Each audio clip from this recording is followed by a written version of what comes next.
प्रदेश express में आप सभी का स्वागत है। मैं हूं आपके साथ रक्षंदा खान। आप देख रहे हैं एक्सप्रेस न्यूज भारत।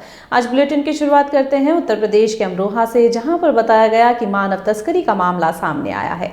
यहां पर 4 महीने पूर्व पहले एक महिला को 3 लाख रुपए में बेच दिया गया था और हैरानी की बात यह है कि बेचने के बाद महिला के साथ गैंग रेप किया गया। अब महिला गर्भवती भी है। देखें रिपोर्ट। अमरोहा में मानव तस्करी का मामला सामने आया है। बताया जा रहा है कि एक महिला का अपहरण कर 3 लाख रुपए में 4 लोगों को बेच दिया गया। जानकारी ये भी मिली है कि आरोपियों ने महिला के साथ 4 माह तक दुष्कर्म किया है। पीड़िता ने एसपी से गुहार लगाई है, साथ ही 4 लोगों के खिलाफ मुकदमा भी दर्ज कराया है। पीड़िता अब 5 माह की गर्भवती भी बताई गई है। जानकारी ये भी मिली है कि आरोपियों द्वारा पीड़ित पक्ष पर दबाव बनाया गया है, साथ ही जान से मारने की धमकी भी दी जा रही है। पीड़िता अमरोहा जनपद के साथ ही हसनपुर नगर की रहने वाली बताई गई है। हसनपुर के साथ अमरोहा थाने में भी इंसाफ के लिए चक्कर काट रही है। क्या नाम है आपका? प्रेमलता। प्रेमलता, क्या हुआ है बताओ पूरा मामला। मेरा अपहरण हुआ गया था। मुझे सुशीला, इसराइल, कपिल गुज्जर, ये तीनों जने लेके गए थे मुझे अगरोला। 4 दिन मुझे बंद रखा, बेइज्जती करी मेरी, उल्टे सीधे काम करे। इन्होंने वीडियो बना ली और वायरस करने कह रहे वीडियो। अब मुझे तमंचा रख के, चक्कू रख के मुझे डराते कि तेरे भाइयों को मार देंगे, जैसा हम कहें मैं ऐसा कर। फिर इन्होंने 4 दिन के बाद मुझे मंसूरपुर के पास जीवना गांव में 4 लोगों के हवाले कर दिया, गुजरों के।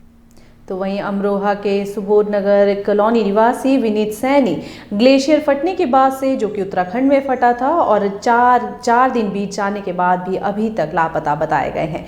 इसके साथ ही परिवार गमजदा है और दफ्तरों में गुहार लगा रहा है। देखें रिपोर्ट।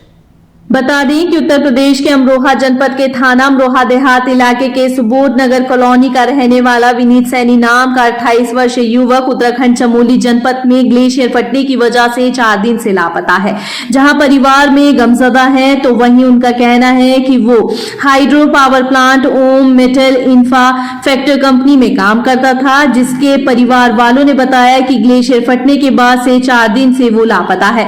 जिस जगह वह काम करता था उस जगह अब तक खुदाई नहीं हुई है। उनका आरोप है कि 150 से ज्यादा लोग ढूंढने में लापरवाही दिखाई जा रही है। पूरे मामले में उन्होंने मीडिया और अमरोहा प्रशासन से मदद की गुहार लगाई है। तो वहीं सहारनपुर की सीबीआई और जनकपुरी पुलिस को बड़ी कामयाबी मिली है। यहां पर बताया गया है कि हाई क्वालिटी का स्मैक बरामद किया गया। देखें रिपोर्ट। सहारनपुर की क्राइम ब्रांच व जनकपुरी पुलिस को बड़ी कामयाबी मिली है। पुलिस ने उच्च क्वालिटी के 1 किलो से ज्यादा स्मैक जब्त किया है। जब्त स्मैक की अंतर्राष्ट्रीय बाजार में कीमत 2 करोड़ से अधिक बताई जा रही है। सहारनपुर के एसपी सिटी ने बताया कि स्मैक के साथ 3 तस्करों को भी गिरफ्तार किया गया है। तीनों सहारनपुर के ही रहने वाले हैं। तस्कर एक स्मैक को स्पेशल ऑर्डर मिलने के बाद यूपी के बरेली से सहारनपुर लाए थे और यहाँ अलग अलग इलाकों में स्मैक की डिलीवरी होनी थी, मगर उससे पहले ही स्मैक तस्करों को देहरादून हाईवे पर दबोच लिया गया। एसपी सिटी विनीत भटनागर ने बताया कि पुलिस टीम द्वारा हासिल की गई इस उपलब्धि के लिए टीम को नकद इनाम दिया जाएगा।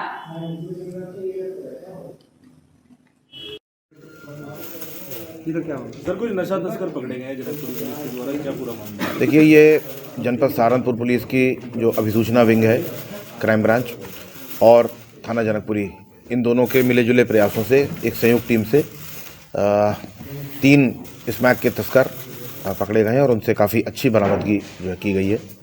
ये काफ़ी उच्च कोटि की स्मैक बताई जा रही है, जिसको कि ये बाहर से लेकर के आते थे और क्षेत्र में इसको काफ़ी भारी दामों पर बेचते थे। इनके साथ में इनके कुछ मोबाइल फ़ोन्स और इनकी जो कार है जिसमें ये इसको सारे सामान को ट्रांसपोर्ट करते थे, लेने जाते थे, वो सभी की बरामदगी करी गई है। तो लगभग कितनी कीमत की ये इसमें पकड़ी गई है? देखिए, लगभग 1077 ग्राम यानी लगभग 1 किलो से ऊपर इसका वजन है। और कीमत के बारे में तो मेरे द्वारा कुछ कहा जाना ठीक नहीं होगा। आपको जानकारी है कि ये अंतर्राष्ट्रीय बाजार में बहुत हाई कीमत होती है और लोगों की ज़रूरत के आधार पर काफ़ी महंगे दामों पे इसको बेचते थे। फिर भी अनुमान लगाया जा रहा है कि लगभग 2 करोड़ रुपए का जो है ये बरामद किया। कहाँ से लेके आए थे और कहाँ पर? तो वहीं अमरोहा के जोया ब्लॉक के गांव जलालापुर में बताया गया कि प्रधान का बेटा रंगदारी लेता पकड़ा गया है। इसके साथ ही अब इसका वीडियो सोशल मीडिया पर बड़ी तेजी के साथ वायरल हो रहा है। देखिए रिपोर्ट।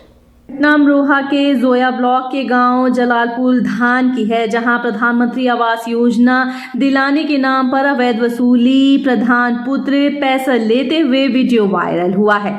इस वायरल वीडियो में प्रधान पुत्र 20,000 रुपए लेता वीडियो संज्ञान में लिया गया है। बता दें कि प्रधान पुत्र राजू बैंक से पैसे निकलवाने भी पहुंचा था।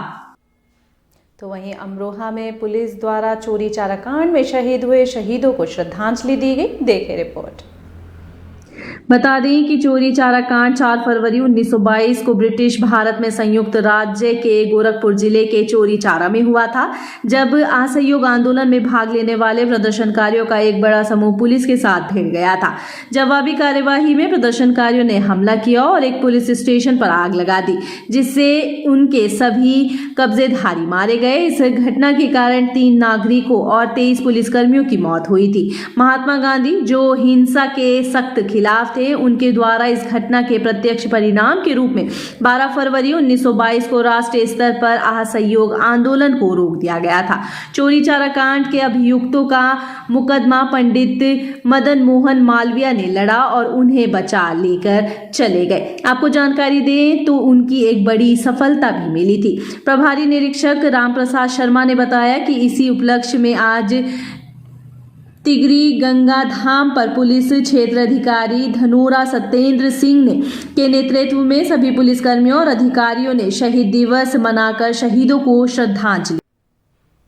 तो वहीं उत्तर प्रदेश के जालौन में बड़ा सड़क हादसा हुआ है। बताया जा रहा है कि तेज रफ्तार में बाइक से टक्कर हुई और बाइक में बैठे 3 लोग मौके पर ही अपनी जान गंवा बैठे। इसके साथ ही ये भी जानकारी मिली है कि ये तीनों लोग नशे की हालत में थे और सामने से जो गाड़ी ने टक्कर मारी वो शख्स फरार है। देखें रिपोर्ट।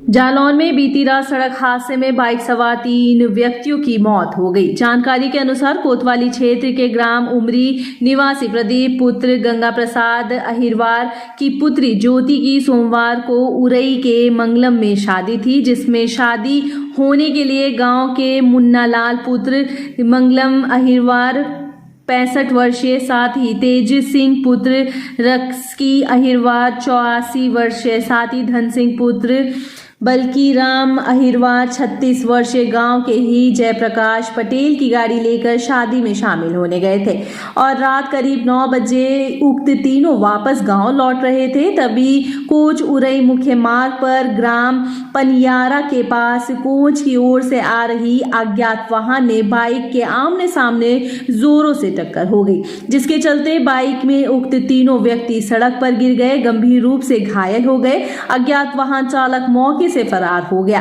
आमने सामने में हुई भिड़ंत इतनी तेज थी कि बाइक का अगला पहिया बाइक से निकलकर दूर गिरा पाया गया।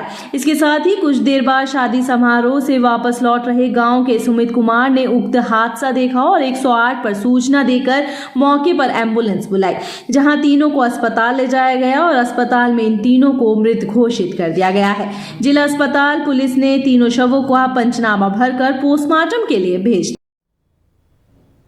तो वहीं कासगंज के सिटपुरा में शराब के खिलाफ दबिश देने गए 2 अपराधियों को पकड़ने के लिए जो वारंट जारी हुआ था, उसमें सिपाही और दरोगा के बुरी तरह पीटा गया। इसके साथ ही ये भी जानकारी मिली थी कि इन्हें इस कदर से पीटा गया कि इनकी जो वर्दी, जो एक सम्मान होता है, वो तक इनके शरीर से उतार लिया गया था। जानकारी अब ये मिली है कि जो सिपाही है वो तो ख़त्म होने के बाद, वो शहीद होने के बाद उनके परिवार के लिए सभी की संवेदनाएं हैं। हालांकि जो दरोगा है उनकी अभी भी हालत गंभीर है। देखें रिपोर्ट। कासगंज के सिटपुरा थाना क्षेत्र के गांव नगला धीमर और नगला भिकारी में अवैध शराब की सूचना पर कार्यवाही को निकले सिटपुरा थाने के दरोगा और एक सिपाही की कल शराब माफियाओं ने जमकर पिटाई की, जिससे सिपाही देवेंद्र की मौत हो गई, जबकि दरोगा अशोक कुमार को गंभीर अवस्था में अलीगढ़ मेडिकल कॉलेज में ले जाया गया है। घायल दरोगा का मेडिकल कॉलेज में इलाज चल रहा है। दरोगा के परिवार के शख्स उनके साथ हैं। हैं। आपको और जानकारी दें तो घायल दरोगा के पिता राम प्रकाश ने बताया कि उनकी पोस्टिंग कासगंज में हुई थी, वहां से यहाँ दबिश देने गए थे। वहां दबिश में उन लोगों ने उनके साथ मारपीट की है। उनकी हालत ज्यादा खराब है। अलीगढ़ मेडिकल कॉलेज में वे भर्ती हैं। तो वहीं कासगंज में हुए इस घटनाक्रम पर अब राजनीति होती भी दिखाई दे रही है। नए नए बयान आ रहे हैं, लेकिन इन बयानों को देखकर यही प्रतीत हो रहा है कि हमारी अमर्यादित बातें हम कहते हुए रुकते नहीं हैं। देखिए रिपोर्ट। उत्तर प्रदेश के जिला कासगंज के थाना सिद्धपुरा इलाके के गांव नगला धीमर में शराब माफियाओं और पुलिस के बीच हुए घटनाक्रम में देवेंद्र नाम के सिपाही की मौत हो गई, तो वहीं गंभीर रूप से घायल हुए दरोगा का इलाज अलीगढ़ के जेएन मेडिकल कॉलेज में लगातार जारी है। तो वहीं सूचना ये भी मिली है कि पुलिस ने मुख्य आरोपी के भाई को मुठभेड़ के दौरान मार गिराया। पुलिस मुठभेड़ में मारे गए बदमाश को लेकर अब राजनीति भी शुरू हो गई है, जिसमें पूर्व विधायक जमीरुल्लाह ने पुलिस एनकाउंटर पर सवाल उठाए हैं। पूर्व विधायक हाजी जमीरुल्लाह ने चंबल के डकैतों से पुलिस की तुलना की है। पूर्व विधायक ने कहा कि जिनसे देश और प्रदेश नहीं संभाला जा रहा है, वो 5 बच्चे क्या संभालेंगे। अब उनके इसी विवादित बयान को लेकर राजनीति शुरू हो गई है। रात कासगंज में एक दर्दनाक घटना देखने को मिली है। जी जी। पुलिसकर्मी की हत्या कर दी गई, उसके बाद फिर एक इनकाउंटर हुआ है। किस तरीके से देखते हैं? पुलिसकर्मी की हत्या हुई, उसका मुझे बहुत अफसोस है और पूरे ही हमारे प्रदेश के लोगों को उसका अफसोस है। लेकिन उसके बाद जो घटना हुई वो निहायत ही बदतमीज़ी के साथ घटना हुई है। और खून का बदला खून पुलिस अगर करेगी और सरकार ये करेगी तो फिर बचा क्या यहाँ पर? ना प्रदेश संभल लिया, ना देश संभल लिया। दिल्ली के अंदर आंदोलन चल रहा है, प्रदेश के अंदर कोई कानून व्यवस्था नाम की चीज़ नहीं है।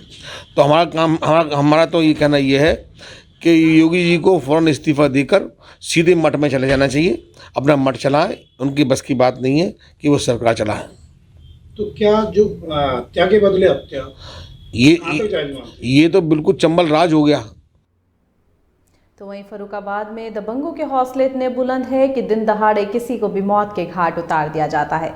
ये रिपोर्ट भी इसी से जुड़ी है। बताया जा रहा है कि एक शख्स को दिन दहाड़े गोली मार दी गई, लेकिन मौके पर बेटे ने मौजूद होने के बाद अपने पिता की जान बचाने की पूरी कोशिश की। 108 पर फोन किया गया और एम्बुलेंस बुलाई गई। उसके बाद पुलिस कार्यवाही कर रही है। देखिए रिपोर्ट।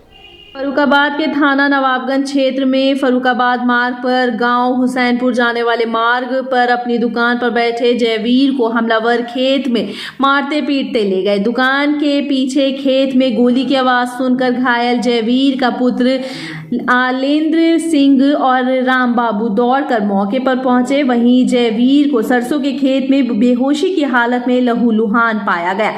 पुत्र चीखने चिल्लाने लगा। परिवारजनों के साथ पुलिस द्वारा घायल जयवीर को आनन फानन में जिला अस्पताल राम मनोहर लोहिया ले जाया गया, जहां घायल की हालत को गंभीर देखते हुए डॉक्टरों ने इटावा जनपद के सफई मेडिकल कॉलेज में रेफर किया है। घायल जयवीर के पुत्र की तहरीर पर पुलिस ने अज्ञात लोगों के खिलाफ मुकदमा दर्ज कर लिया है। तो वहीं मुरादाबाद में आबकारी विभाग के सिपाही की गुंडागर्दी सामने आई है। बताया जा रहा है कि यहां पर सिपाही द्वारा एक बुजुर्ग पर हमला किया गया। इसके साथ ही बुजुर्ग लहूलुहान दिखा, जिसके बाद आम जनता ने सिपाही को मारा। देखिए रिपोर्ट। उत्तर प्रदेश के कासगंज में हुई घटना ने हड़कंप मचा दिया। तो वहीं शराब माफियाओं ने एक पुलिसकर्मी की हत्या करी, तो दूसरा पुलिसकर्मी जिंदगी और मौत से जूझ रहा है, जिस पर प्रदेश की योगी सरकार खासा संजीदा है। लेकिन मुरादाबाद में इसके विपरीत ही घटना सामने आई है। यहाँ पर 2 दिन से वायरल हो रहे वीडियो में आबकारी विभाग के एक पुलिसकर्मी को आम पब्लिक मारती हुई नजर आ रही है। इस वीडियो में लोग कह रहे हैं, उससे साफ जाहिर होता है कि इस पुलिसकर्मी ने एक बुजुर्ग व्यक्ति की बेरहमी से पिटाई की है, जिससे वह घायल हो गए। दूसरे वीडियो में घायल बुजुर्ग भी नजर आ रहे हैं, जिनके सर से खून बहता दिखाई दे रहा है। इस घटना पर पगबाड़ा इलाके की बताई जा रही है। जब इस संबंध में आबकारी विभाग से जानना चाहा तो पहले तो कोई अधिकारी इस घटना पर बात करने के लिए तैयार नहीं हुआ, लेकिन विभाग की किरकिरी होता देख बड़ी मुश्किल से बात करते हुए अपने ही सिपाही का पक्ष लेते हुए दिखाई दिए। बुलेटिन में फिलहाल इतना ही। मुझे दीजिए इजाजत। आप देखते रहिए एक्सप्रेस न्यूज भारत। धन्यवाद।